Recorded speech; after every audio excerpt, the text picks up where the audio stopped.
আসসালামু আলাইকুম দর্শক, স্বাগতম জানাচ্ছি আমাদের চ্যানেল হেলথ ফর লাইফে। প্রিয় দর্শক, আমরা আজকে আপনাদের সামনে নতুন একটি এপিসোড নিয়ে এসেছি। আমাদের আজকের এই এপিসোডটা হচ্ছে, আমাদের চ্যানেলে এ পর্যন্ত আপনারা অনেক দর্শকই বিভিন্ন প্রশ্ন করে স্বাস্থ্য বিষয়ক বিভিন্ন ধরনের পরামর্শ জানতে চেয়েছেন এবং বিভিন্ন প্রশ্ন করেছেন। আমরা চেষ্টা করেছি সকলের সেই সকল প্রশ্নের উত্তর দেওয়ার জন্য। আমাদের আজকের এই এপিসোডটি সম্পূর্ণই নতুন আঙ্গিকে আমরা সাজানোর চেষ্টা করেছি আপনাদের সেই সমস্ত প্রশ্নগুলো নিয়ে, যে সমস্ত প্রশ্নগুলো আপনারা কমেন্টের মাধ্যমে আমাদের করেছেন। যদিও আমরা কমেন্টের মাধ্যমে আপনাদের সকল প্রশ্নের উত্তর দেওয়ার চেষ্টা করেছি, তারপরও আমরা আরও ওয়াইডলি সবার জানার জন্য আমরা সেই সমস্ত প্রশ্নগুলো থেকে 100টি প্রশ্ন বাছাই করে আমরা আপনাদের জন্য প্রশ্নোত্তর পর্ব সাজিয়েছি।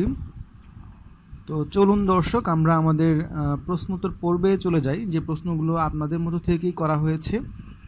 তো আমাদের প্রথম প্রশ্ন হচ্ছে, লিঙ্গের আগা মোটা গোড়া চিকন এটা কি কোনো প্রবলেম বা সমস্যা কিনা? এক ভাই জানতে চেয়েছেন।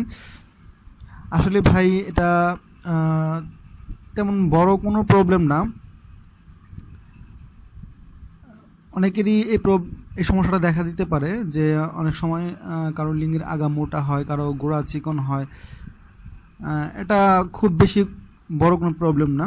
এটা নিয়ে টেনশন করার বা চিন্তা ভাবনা করারও, দুশ্চিন্তা করারও কিছু নাই। এটা অনেক সময় মানুষের স্বাস্থ্যগত কারণে বা বংশীয় কারণে বা জাতিগত কারণেও এরকম প্রবলেমটা হয়ে থাকে। আর এটা আপনার যৌন মিলনেও কোনো প্রবলেম তৈরি করে না বা এটা কোনো প্রভাব ফেলে না। 2 নম্বর প্রশ্ন হচ্ছে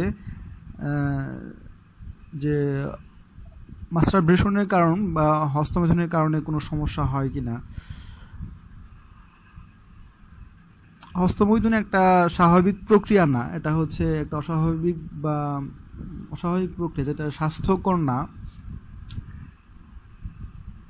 অনেকেই অল্প বয়সে এই কাজটা করে থাকেন, তো এতে বেশ কিছু প্রবলেম দেখা দিতে পারে। আবার অনেকের ক্ষেত্রে প্রবলেম নাও হতে পারে, তবে প্রবলেম হওয়াটাই খুব স্বাভাবিক।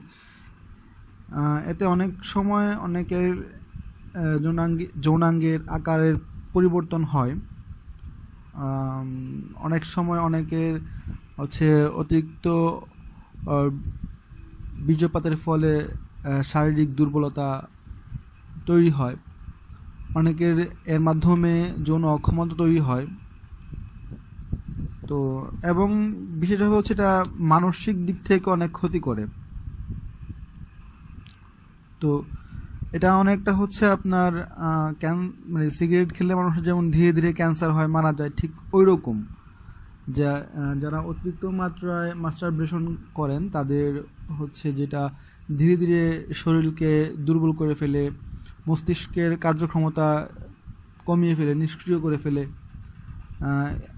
তো এভাবে আস্তে আস্তে একটা মানুষ আসলে তার যৌন চাহিদা বা যৌন ক্ষমতাও হারিয়ে ফেলে।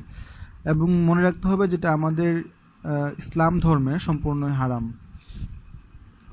3 নম্বর প্রশ্ন হচ্ছে, এক ভাই প্রশ্ন করেছেন, স্বপ্নদোষটা কি আর স্বপ্নদোষ হলে কি করব? তো ভাই, এটা হচ্ছে পুরুষের পুরুষত্বের স্বাভাবিক একটা পরিচয়। একজন পুরুষ যখন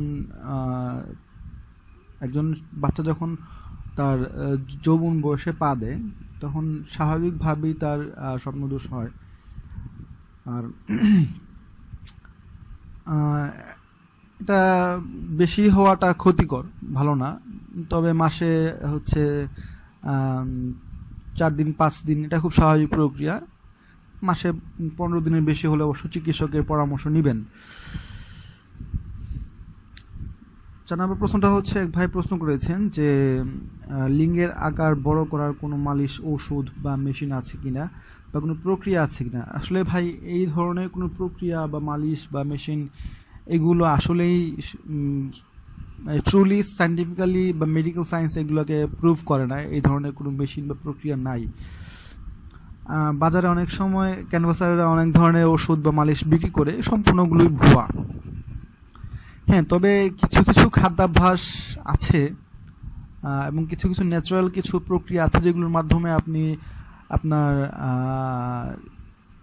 প্রসঙ্গকে আপনি সতেজ করতে পারেন, সবল করতে পারেন। বাট ছোটকে বড় করা এই ধরনের প্রক্রিয়াগুলো আসলে কোনো মানে ভুয়া আর কি। তো 5 নম্বর প্রশ্ন হচ্ছে যে যৌন শক্তি কিভাবে বাড়াবো। যৌন শক্তি বাড়ানোর প্রক্রিয়া আসলে হচ্ছে যেটা আপনার খাদ্য অভ্যাসের উপর সবচেয়ে বেশি নির্ভর করে। এক্ষেত্রে আপনি বিশেষ কিছু খাবার খেতে পারেন। এটা হচ্ছে যে আপনি ডিম, দুধ, পেঁয়াজ, রসুন, আদা, খেজুর, মধু, ছোলা, বাদাম এ ধরনের খাবারগুলো খেলে আপনার জনশক্তি বাড়বে।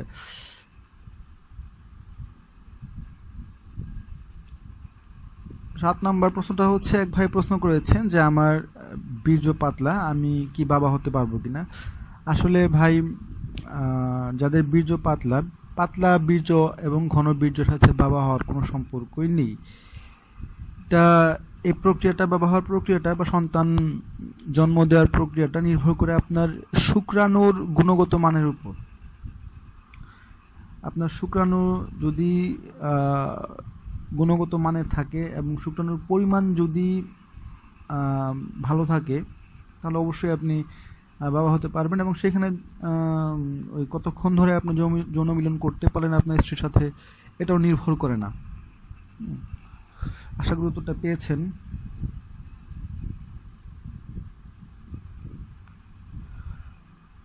আট নম্বর প্রশ্নটা হচ্ছে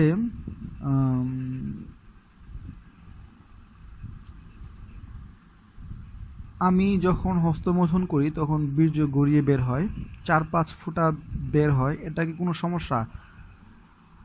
আসলে হস্তমৈথুন করাটাই একটা অস্বাভাবিক প্রক্রিয়া, এটাই একটা সমস্যা। আর হচ্ছে যখন ওই 4-5 ফোঁটা বের হয় এটা কোনো প্রবলেম না। তবে হস্তমৈথুন না করাটাই সবচেয়ে ভালো। আপনারা আশা করি কেউ করবেন না, এটা আপনাদের অনেক বেশি প্রবলেম তৈরি করতে পারে ভবিষ্যতের জন্য। 10 নম্বর প্রশ্নটা হচ্ছে যে লিঙ্গের গোড়ার চুল শেভ করে ফেলে দিলে আবার গজাতে কতদিন লাগে? আমি লক্ষ্য করেছি হস্তমৈথুন শুরু করার পর থেকে আমার লিঙ্গের গোড়ার চুল কমে যাচ্ছে। হ্যাঁ, আসলে এটা লিঙ্গের গোড়ার চুল বা লুম বা নাভির নিচের যে লুম পুরুষাঙ্গে হয়ে থাকে বা স্ত্রীয়াঙ্গে হয়ে থাকে, এটা গজাতে 6 থেকে 7 দিন সময় লাগে, মানে সপ্তাহখানেক সময় লাগে। আর হস্তমৈথুন করার কারণে আপনার লিঙ্গের গোড়ার চুল পড়ে যাচ্ছে, এটা সম্পূর্ণ আপনার একটা ভুল ধারণা। হয়তো অন্য কোনো চর্মরোগের কারণে আপনার প্রবলেমটা হচ্ছে। এটা বেসিক্যালি চর্মরোগের কারণে এই প্রবলেমগুলো হয়ে থাকে। হয়তো কোনো চর্মরোগের আপনার আছে, হয়তো এই কারণে পড়ে যাচ্ছে। এটা আপনার যেটা ধারণা যে হস্তমৈথুন করার কারণে হচ্ছে, এটা ভুল। 11 নম্বর প্রশ্ন হচ্ছে এক ভাই প্রশ্ন করেছেন, আমার বয়স 22 বছর, আমি যৌন সঙ্গম করিনি এর আগে, তবে বর্তমানে সঙ্গম করার পর আমার লিঙ্গ ছোট হয়ে যায়। লিঙ্গ বড় ও দীর্ঘ করার জন্য কোনো রকম ব্যায়াম আছে কিনা, কোনো ওষুধ বা পিল ব্যবহার করতে চাই না। ওকে ভাই, আপনার প্রশ্নটা বুঝতে পেরেছি। আপনার ভয় পাওয়ার কোনো কারণ নেই, এটাই স্বাভাবিক প্রক্রিয়া। যখন আপনি সঙ্গম শেষ করবেন, অর্থাৎ আপনার বীর্য বের হয়ে যাবে, তখন স্বাভাবিকভাবে আপনার লিঙ্গ ছোট হয়ে যাবে, স্বাভাবিক প্রক্রিয়া। এখানে ভয় পাওয়ার কিছু নাই। আর কোনো এর জন্য কোনো ওষুধ, পিল বা ব্যায়ামেরও কোনো প্রয়োজন নেই। আরেক ভাই প্রশ্ন করেছেন যে লিঙ্গ কতটা চৌড়া হওয়া উচিত। আসলে এই বিষয়ে কোনো গবেষণার কোনো ফল পাওয়া যায়নি বা কোনো গবেষণার কোনো ফলাফল হয়নি। লিঙ্গের পরিধি কতটা স্বাভাবিক হওয়া দরকার বা কতটা দীর্ঘ হওয়া দরকার, এই বিষয়টাও কোথাও বলা নেই। আর এটা হচ্ছে যে স্বাভাবিকভাবে যদি কারোর লিঙ্গ উত্তেজিত অবস্থায় 3 ইঞ্চির বেশি হয়, সেই তার স্ত্রীকে যথেষ্ট পরিমাণের সুখ দিতে সক্ষম। এটা নির্ভর করে আপনার স্টেমিনার উপর, আপনি কতক্ষণ সঙ্গম করতে পারছেন এর উপর। আশা করি উত্তরটা পেয়েছেন।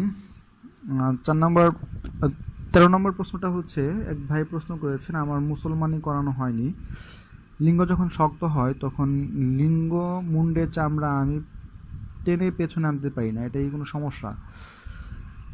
ভাই, আপনি মুসলমানি করান নাই, এটা একটা বড় কথা, যে আসলে এটা তো আমাদের মুসলমান হিসেবে আমাদের ছোট অবস্থায় করানো উচিত ছিল। যাক, যখন করাননি তখন যতটুকু পারা যায় দ্রুত করে ফেলার চেষ্টা করেন। আর তাছাড়াও টেনশন করার কিছু নাই, আপনি চামড়াটা ধীরে ধীরে গোড়ার দিকে টানতে টানতে এক সময় পুরোপুরি পেছনে চলে আসবে। তবে খুব জোরাজুরি করবেন না, তাই আপনি ব্যথা পাবেন এবং মাঝে মাঝে ব্লিডিং হওয়ার সম্ভাবনা থাকতে পারে। আর আপনি ডাক্তারের পরামর্শ নিতে পারেন এর জন্য। আরেকজন ভাই প্রশ্ন করেছেন, 14 নম্বর প্রশ্ন, যে যখনই আমি রোমান্টিক অনুভূতি পাই তখনই আমার লিঙ্গ শক্ত হয়ে যায়, আমি যৌনসঙ্গম করি না এখনও, এর অর্থ কী?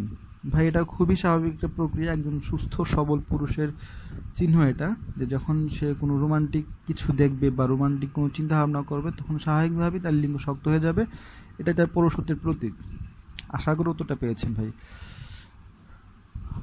15 নম্বর প্রশ্ন হচ্ছে, মানুষের সামনে হস্তমৈথুন করলে আমি চরম উত্তেজনা অনুভব করি, আমার মধ্যে পরপর এই স্বভাবটা খুবই বেড়ে যাচ্ছে,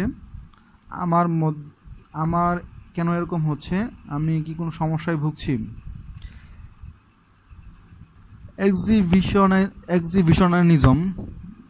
এক্সিবিশনিজম অর্থাৎ নামে একটি অসুখ আছে, যে অসুখে আক্রান্ত ব্যক্তি তার নিজের গোপন অঙ্গ অন্যকে দেখানোর মধ্যে একটা তীব্র অনুভূতি, তীব্র আনন্দ অনুভব করে।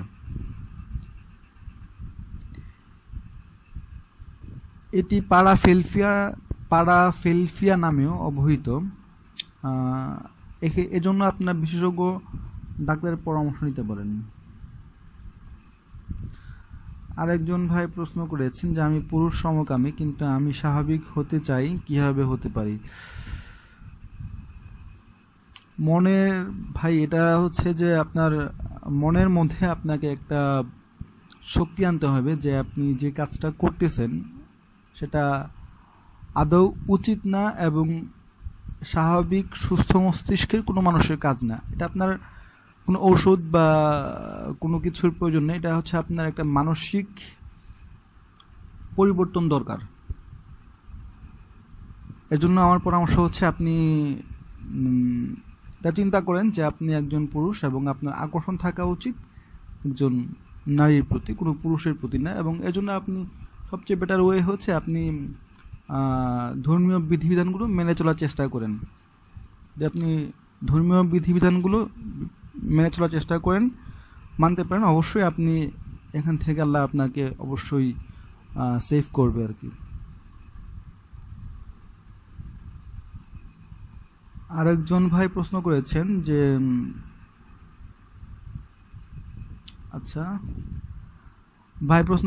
যে আমি আমার বুক নিয়ে যৌন কল্পনা করি, এটার মানে কি আমি সমকামী? ভাই, এটা সবসময় এরকমটা সমকামীরা চিন্তা করে না, তবে এই চিন্তাটা করলেও কেউ সমকামী হয় না, তবে এ ধরনের চিন্তা ভাবনা না করাটাই উত্তম। 18 নম্বর প্রশ্ন, একজন প্রশ্ন করেছেন, যৌন সঙ্গমের সময় আমি ভাবি যখন উপর থেকে, ওনার প্রশ্নটা একটু বানানে ভুল আছে।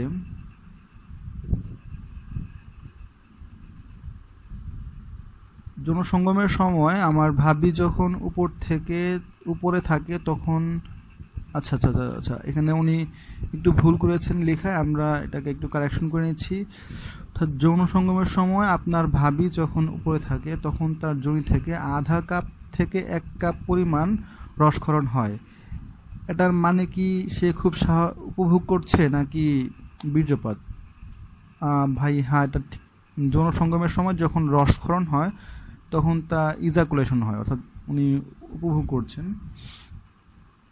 19 নম্বর প্রশ্ন, একটা মেয়ে উইড বলতে কি বোঝানো হয়? যৌন উত্তেজনা হলে মেয়েদের যোনিপথের রসক্ষরণ হয়। এটা সঙ্গমের সহজতর, মানে সঙ্গমটাকে আরো সহজ করার জন্য আল্লাহ প্রদত্ত একটা প্রক্রিয়া। এটা যোনিপথটাকে পিচ্ছিল করে দেয় এবং এতে যৌন সঙ্গমটা অনেক সহজ হয় এবং উভয়ে আনন্দিত এবং তৃপ্তি লাভ করে এর মাধ্যমে। আমাদের আজকের এই এপিসোডের শেষ প্রশ্নটা হচ্ছে, একজন ভাই প্রশ্ন করেছেন, আমি গত 3 সপ্তাহে হস্তমৈথুন করিনি। আমি যখন ভাবির সাথে সঙ্গম করি তখন প্রচুর পরিমাণে বীর্য বের হয়। আমার খুব ভালো লাগে। দীর্ঘদিন বীর্যপাত না হলে কেমন হয়? ভাই হ্যাঁ, তবে নির্দিষ্ট সময় পর অতিরিক্ত বীর্য শরীরের ভেতর নিষ্ক্রিয় এবং ধ্বংসপ্রাপ্ত হয়। এটাই শরীরের স্বাভাবিক ঘটনা বা প্রক্রিয়া। তো বন্ধুরা, আজকের মতো আমাদের ভিডিওটি এ পর্যন্তই। যে আমরা যে 20টা প্রশ্নের উত্তর নিয়ে আলোচনা করার কথা ছিল, আমরা আজকে সেই 20টা প্রশ্নের উত্তর নিয়ে আলোচনা করেছি। আমরা আমাদের পরবর্তী ভিডিওতে আরও 20টা, অর্থাৎ 21 থেকে 40 নম্বর প্রশ্নের উত্তরগুলো আলোচনা করব। তারপর হচ্ছে আমরা 41 থেকে 60, এরপরে হচ্ছে আমরা 61 থেকে 80, তারপর আমরা 81 থেকে 100, আমরা এভাবে 20টা করে 5টা এপিসোডে আমরা আমাদের এই প্রশ্নোত্তর পর্বগুলোকে ভাগ করেছি। আশা করি আমাদের প্রশ্নোত্তর পর্বগুলো যারা প্রশ্ন করেছেন তাদের উপকার আসবে এবং যাদের মনের মধ্যে প্রশ্নগুলো আছে তাদের উপকারে আসবে। তো এই বলে আগামী এপিসোড দেখার আমন্ত্রণ জানিয়ে আমি আমাদের আজকের এই এপিসোডটি এখানে শেষ করছি। ধন্যবাদ সবাইকে। আসসালামু আলাইকুম ওয়া রাহমাতুল্লাহি ওয়া বারাকাতুহু।